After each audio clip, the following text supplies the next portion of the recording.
CS course is not about syllabus completion but about syllabus retention. Hello everyone and welcome back to our channel. मैं हूं CS Parshvi Parekh और आज के इस video में हम गेम प्लान डिस्कस करने वाले हैं जून 23 एग्जाम्स के लिए। सो आई नो कि आप में से कुछ स्टूडेंट्स ऐसे होंगे जो अभी for the first time appear कर रहे हैं और कुछ स्टूडेंट्स ऐसे भी होंगे जिन्होंने इनके पहले भी अपीयर किया है। तो सारे ही टाइम स्टैम्प्स मैंने आपके लिए डिस्क्रिप्शन बॉक्स में डाले हैं। आपके प्रेफरेंस के अकॉर्डिंग आप वहाँ से वीडियो देखना चालू कर सकते हैं। Without further ado let's get started. आपके पास 2 महीने बचे हैं, अप्रैल एंड मई, 60 डेज। ये 60 डेज को आप कैसे प्लान कर सकते हैं सो दैट आपकी जो स्टडीज़ है एकदम अच्छे से कंप्लीट हो जाए आपके एग्ज़ाम्स के पहले। सो स्टार्टिंग विथ ऐसे स्टूडेंट्स जो फर्स्ट टाइम जून 23 में अपीयर करने वाले हैं, जिनका सिर्फ और सिर्फ सिंगल ग्रुप है, जो सिर्फ एक ही ग्रुप देने वाले, हो सकता है ग्रुप 1, हो सकता है group 2।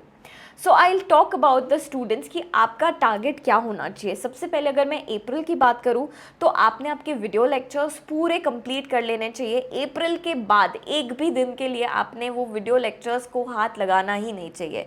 So 30th April should be your deadline for completing all the video classes, all the video lectures. अगर 1-2 चैप्टर्स कुछ बच भी जाते हैं तो इतना तो आप खुद से पढ़ ही सकते हो, उतने तो आप केपेबल हो ही। Next is study 2 subjects thoroughly. April month की अगर मैं बात करूं तो जितना भी आपका सिलेबस चल रहा है या जितना हो चुका है, एटलीस्ट उतना आपका थॉरली एक बार पूरा फिर से सेल्फ स्टडी आपने करनी है, वो रिवाइज हो जाना चाहिए। Yes, okay. उसके बाद अगर मैं मई की बात करूं तो मई में आप ऐसा कर सकते हैं कि जो बाकी के 2 सब्जेक्ट्स है उसको और अच्छे से रिवाइज कर सकते हैं। तो आपका बेसिकली 4 सब्जेक्ट एक बार रिवाइज करना हो गया। बाकी का जो आधा मई का महीना बचा है उसमें आप ये सारे ही चारों सब्जेक्ट्स की रिविजन्स कर सकते हैं, जहाँ पर आप टेस्ट पेपर्स देंगे, आप मैराथन्स देखेंगे और आपका खुद का जो रिविज़न होगा वो करेंगे। ऐसे करके आप प्लान करते तो नहीं तो भी 3 से 4 रिविजन्स आराम से आपकी हो जाती है। अगर मैं अप्रैल मंथ की बात करूं तो आपका सेल्फ स्टडी का टारगेट ऐसा होना चाहिए कि आप पूरे अप्रैल मंथ को 15-15 डेज़ के स्लॉट्स में डिवाइड कर दें। फर्स्ट 15 डेज़ में 2 सब्जेक्ट्स करें और सेकेंड 15 डेज़ में और 2 सब्जेक्ट्स करें। ऐसे करके आप प्लान कर सकते हैं। यस, अब मैं बात करती हूँ ऐसे स्टूडेंट्स की कि आपका क्या टारगेट रहना चाहिए अगर आपके बोथ ग्रुप्स है तो। यू गाइज ऑब्वियसली आपको पता है कि टाइम आपके पास काफ़ी कम है और सिलेबस बहुत ज़्यादा बड़ा है, तो आई एम अज्यूमिंग कि आपकी थोड़ी बहुत पढ़ाई तो अभी से ही हो चुकी होगी।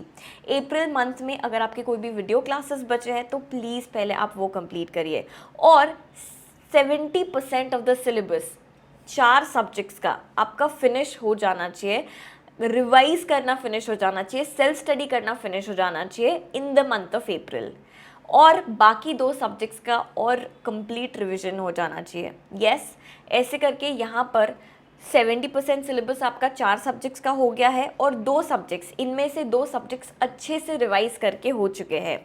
तो मई में जब आप आओगे तो मई में जो रिमेनिंग 30% है ये चारों सब्जेक्ट्स का, वो आप कंप्लीट कर पाओगे और 10th मई के बाद आप सारे ही सब्जेक्ट्स का रिविजन्स फिर से चालू कर पाओगे। क्योंकि 8 सब्जेक्ट्स है तो obviously you have very limited amount of time and you will have to manage all the subjects. क्योंकि कभी कभी स्टूडेंट्स के साथ क्या हो जाता है, जो स्पेशली बोथ ग्रुप्स देते हैं कि एक ग्रुप को थोड़ा ज़्यादा वेटेज हो जाता है, हमारा पढ़ना वो ग्रुप के लिए थोड़ा ज़्यादा हो जाता है, एक ग्रुप के लिए थोड़ा कम हो जाता है, तो वो दोनों का बैलेंस मेंटेन करना बहुत ज़रूरी है। Yes, all right. Now I will talk about the students जो जून 23 में फॉर द सेकेंड टाइम या थर्ड टाइम या फोर्थ टाइम एग्ज़ाम देने वाले हैं। अब ऑब्वियसली आपको काफ़ी ज़्यादा आइडिया होगा कि आपको कैसे पढ़ाई करनी है, आपका कितना पढ़ना हो चुका है, आपकी वीकनेस क्या है, आपकी स्ट्रेंथ्स क्या है। यस, सो अगर ऐसे कोई स्टूडेंट्स है जो सिर्फ एक ही ग्रुप देने वाले हैं, सिंगल ग्रुप देने वाले हैं, तो अप्रैल का आपका टारगेट ये होना चाहिए कि आप चारों सब्जेक्ट्स को एटलीस्ट एक बार कंप्लीटली सेल्फ स्टडी करके थॉरोली कंप्लीट करें। मई का आपका ये टारगेट रहना चाहिए कि आप पूरा जो सिलेबस है वो 2 बार रिवाइज करें। और 2 बार, विच मीन्स आपका ये 2 महीने में 3 बार पूरा रिवाइज करके हो जाना चाहिए। यस, और ऐसे करके अगर आप करते हो तो शॉर्ट आप जून 23 एग्ज़ाम में सिंगल ग्रुप आराम से क्लियर कर सकते हो, because revisions are necessary as you all know. Okay, अब मैं अगर टारगेट की बात करूँ बोथ ग्रुप्स की, जो स्टूडेंट्स सेकेंड या थर्ड टाइम देने वाले हैं, तो अप्रैल मंथ में आपका टारगेट रहना चाहिए कि आप सेल्फ स्टडी कंप्लीट करें 4 सब्जेक्ट्स की, और एक सब्जेक्ट, एक प्रैक्टिकल सब्जेक्ट का आपका प्रैक्टिस हो जाना चाहिए। तो ऐसे करके आपके 5 सब्जेक्ट्स अप्रैल मंथ में कंप्लीट हो जाने चाहिए। मई मंथ की अगर मैं बात करूं तो बाकी के जो 3 सब्जेक्ट्स हैं वो 15th मई तक आपने कंप्लीट करने चाहिए, सो दैट 15th मई से लेकर 30th मई तक 2-2 दिन करके या 1.5 डे करके आपके पास बाकी और एक बार रिवाइज करने के लिए टाइम बच जाए। नहीं तो ऐसे हो जाएगा कि आपको रिविजन्स के लिए ज़्यादा टाइम ही नहीं मिलेगा। Yes, okay. कुछ ऐसी कॉमन चीज़ें हैं जो मैं सारे ही जून 23 स्टूडेंट्स में जो अपीयर करने वाले हैं उनसे करना चाहूँगी। सबसे पहला है, ये याद रखिएगा कि आपका जो टाइम है 1 अप्रैल जैसे ही आ जाएगा, आपका टाइम काफ़ी लिमिटेड है। 60 days I feel is a limited time. तो आप कैसे उसे स्पेंड करते हैं, कैसे आप आपकी पढ़ाई प्लान करते हैं, ये काफ़ी इंपॉर्टेंट हो जाता है। So plan it from today. Yes. Second is give attention on writing practice. काफ़ी स्टूडेंट्स रिविजन पे रीड आउट करने में ज़्यादा फोकस करते हैं और वो एक भी बार राइटिंग प्रैक्टिस ही नहीं करते हैं। तो मैं सजेस्ट करूँगी कि आपके एग्ज़ाम के जस्ट पहले एटलीस्ट एक तो भी प्रैक्टिस टेस्ट पेपर आपने सॉल्व करना चाहिए। इससे क्या होगा, ये प्रैक्टिस टेस्ट पेपर से आपको थोड़ा सा कॉन्फिडेंस बिल्ड हो जाएगा, या फिर एक बार एटलीस्ट आपका प्रैक्टिस हो जाएगा और आपको डर नहीं लगेगा जब आप फाइनल पेपर दोगे तब। ये मैं सारी स्टूडेंट्स के लिए बोल रही हूँ, जिन लोगों ने पहले एग्ज़ाम दी है उनके लिए भी ये स्टेप ज़रूरी है। एंड लास्ट इज, जितने ज़्यादा बार आप रिविजन्स करोगे उतने ज़्यादा चांसेस रहेंगे आपका सिलेबस रिटेन करने के। सिलेबस रिटेन करोगे तो एग्जाम टाइम पे आपको याद आएगा।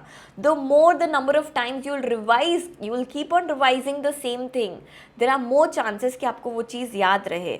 यस, लर्न करने से चीज़ें याद नहीं रहती, बार बार उसे पढ़ने से वो चीज़ याद रहती है। Yes, always remember this one thing, that CS course is not about syllabus completion but about syllabus retention. और आप सिलेबस को कैसे रिटेन कर सकते हो, by giving more revisions, by practising more. Yes, so I hope this video was useful. आपको एक थोड़ा सा ब्रॉड आइडिया आया होगा कि आने वाले दिन को आप कैसे प्लान कर सकते हैं, क्या आपके टारगेट्स होने चाहिए।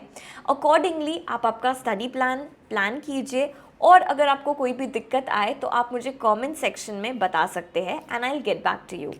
Thank you so much for watching. अगर आपको वीडियो पसंद आया तो don't forget to like the video. मैं और ऐसे वीडियोस लेकर आया करूँगी। Thank you so much, bye bye, take care, आओ जो।